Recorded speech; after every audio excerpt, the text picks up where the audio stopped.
Hello everyone, back with Patty Reed's Doll, Chapter 10, The Rocky Mountains.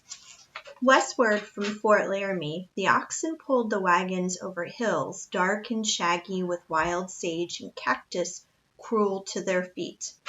Along the way we saw the bleaching bones of cattle that had become too exhausted to go on, and when we heard the howl of wolves and coyotes at night, we realized that they were ready to pounce on any living straggler in this desolate wilderness. The journey had started out to be such a lark was becoming increasingly wearisome as we dragged along day by day beneath the broiling sun. Sitting by the campfire at night was not so pleasant as it used to be either. Mosquitoes and buffalo gnats made the evenings unbearable, and everyone complained that their sting was much worse than that of the mosquitoes back on the prairies. In addition, the grown-ups seemed to be worried about which road to take. The folks who were going to Oregon would turn off at the Greenwood Cutoff, Mr. Reed said. Those who headed for California had two choices: to go on with the Oregon people as far as Fort Hall and then turn south, or to take the new Hastings Cutoff that was described in Mr. Hastings' book that Uncle George Donner had brought with him. Uncle George read from it. The most direct route for the California immigrants would be to leave the Oregon route about 200 miles east from Fort Hall, thence bearing west-southwest to the Salt Lake, and thence continuing down to the Bay of St. Francisco. This Hastings seems to know what he is talking about, Mr. Reed said. I understand that he has guided several parties across safely. But not by that route, Mr. Reed, Mrs. Donner said. George says the mountain man, Mr. Kleiman, who you met the other side of Fort Laramie, advised us not to take it. He did, ma'am, Patty's father answered. But I know Jim Kleiman. He's an ignorant sort. He was in the same regiment with me. Abe Lincoln was in it too, in the Black Hawk War a few years back. He came west after that and has been roaming around leading a rough life. Hastings now has had a good education. He is an Ohio lawyer, quite a young man, I believe, and enterprising. His book sounds as if he really knows what he's talking about. Mr. Reed's right, Tamsin, Uncle George said to his wife. Kleiman told us that Mr. Hastings was likely to be waiting up ahead at Fort Bridger to guide the immigrants across. He'd be a good man to tie to if that's so. 300 miles is a big chunk to cut off, and that's what they say that Hastings Cutoff saves, his brother Uncle Jake Donner said. Patty and I and little Donner girls were sitting near their mothers listening. Mrs. Donner didn't seem convinced, and she turned to Patty's mother and shook her head, saying that she thought we ought to stay on the well-known trail instead of trusting some man we didn't know, just because he had written a book. Patty's mother said she was sure that the men knew best and that it was very important to get across the mountains as soon as possible. Remembering Grandma's story about the folks who were caught in the snow and almost starved to death crossing the Cumberland Mountains back in Kentucky, my wooden head was inclined to agree with her. We nooned a few days later near Independence Rock. Patty's father pointed it out to us on his map, and we rode over with him while he cut J.F. Reed on its surface, where were carved and painted so many other names of immigrants who had passed this way. It was on the north side of the Sweetwater River, along which we had been passing. Beyond it were the Sweetwater Mountains, rising abrupt and bare.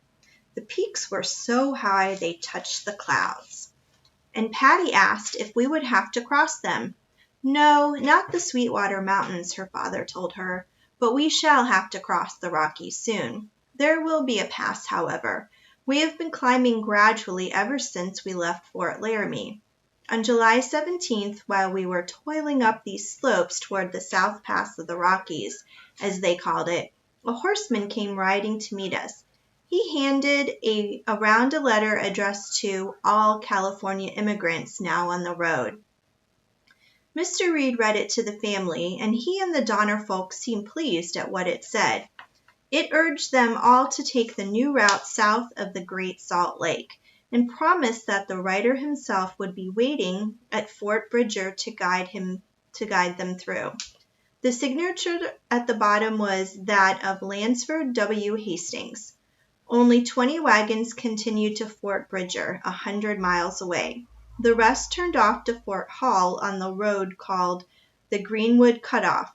Colonel Russell and Governor Boggs, Mr. and Mrs. Thornwood and the Boones, and many others of the companions we had traveled with so far, left us here with "Good-bye" and "Good luck," and a cheerful waving of handkerchiefs.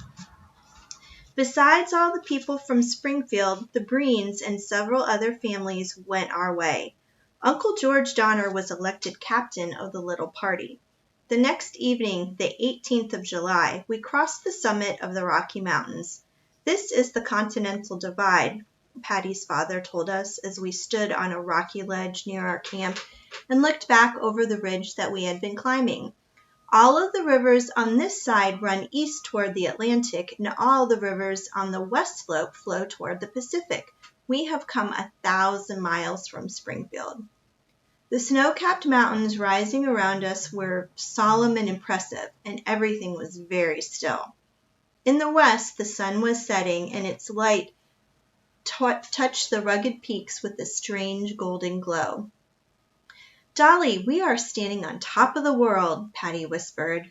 Our camp was near a stream called Pacific Spring. Mr. Reed pointed it out to us on his map and traced its course into the Green River, which empties into the great Colorado River of the West and flows down to the Gulf of California. Many wagon trains had camped here ahead of us, and the surrounding grass had been much fed down by their cattle.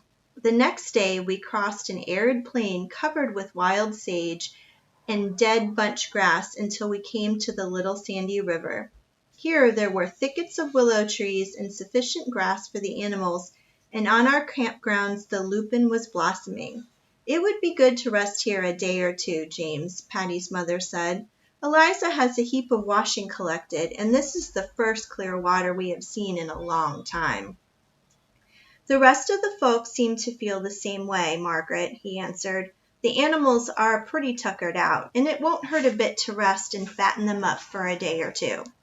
In a few more days we'll be at Fort Bridger, where we can do a little trading and get some blacksmithing done on the wagons."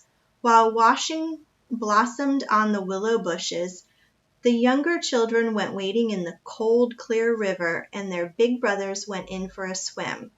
Everyone was in good spirits, for we were close to the end of our journey. "Less than 300 miles from California," they all said, "and Mr. Hastings is waiting at Fort Bridger to guide us there."